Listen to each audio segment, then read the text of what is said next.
And now we're going to talk about XtendiMax with VapourGrip Technology. So there's basically two key parts to XtendiMax with VapourGrip, the salt it's aminated as and also the VapourGrip technology.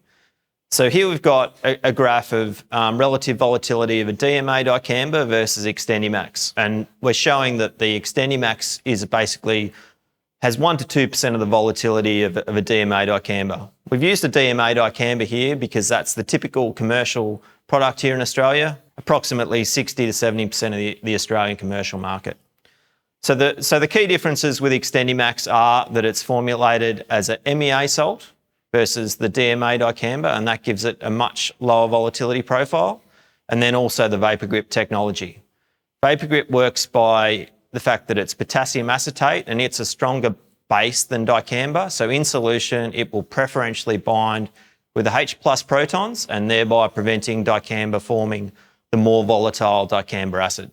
So an important part to consider in terms of dicamba is also crop sensitivity. So here we've got dicamba and 2,4-D compared in terms of levels of crop sensitivity across a range of different crops, from grapes to fruit trees to cotton to soybeans.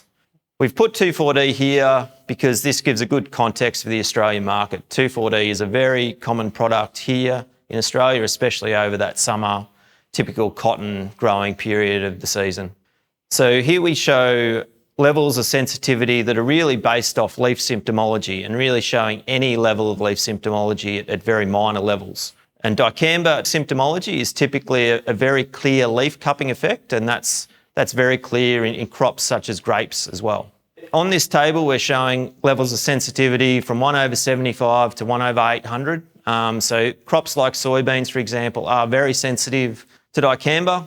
You can see leaf symptomology at that level below 1/800. But to give this some context, in terms of a yield response, you're looking at probably a 1 to 2% rate to show an actual yield effect from dicamba. And also the other thing to consider about this table, it's based off that 1/800 or 1/75 is based off the highest commercial rate typically used in a broadacre setting. So now we're going to talk about the humidome experiments we've conducted at the Lock Harbour Research Station. We were talking about crop sensitivity before, and soybeans is one of, if not the most sensitive crop to dicamba. So we used that here for our humidome trials to test volatility of different products.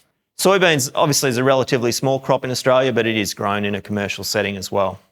So basically these humidome trials work by spraying a tray of soil separate to the field. And in this scenario, we've done in a really controlled environment in the spray cabinet where we've sprayed the tray of soil, and then we've brought that tray of soil into a humidome in with the soybeans, and then we've done that with different treatments. So this scenario, we've got a DMA dicamba, the typical commercial dicamba, versus XtendiMax. And also we've done these at 4 times the rates to really accentuate any effects, but it is still a clear relative comparison at similar rates or the same commercial rates.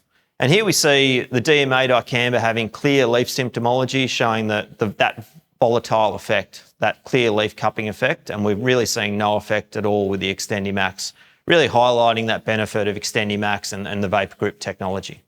So one clear part of what we'll be doing with our label and our spray applicator training is a recommendation of no ammonium-based products. So this will include products like monoammonium glyphosate, glufosinate ammonium, and ammonium sulfate that are used as a water conditioner. And the reason that these will be a no-go with XtendiMax is they add H+ protons into solution, and that starts to overcome the benefit of VapourGrip. And the problem with that is then you will see an increase in volatility of our product and thereby impacting the benefit of VapourGrip as a volatility reduction agent.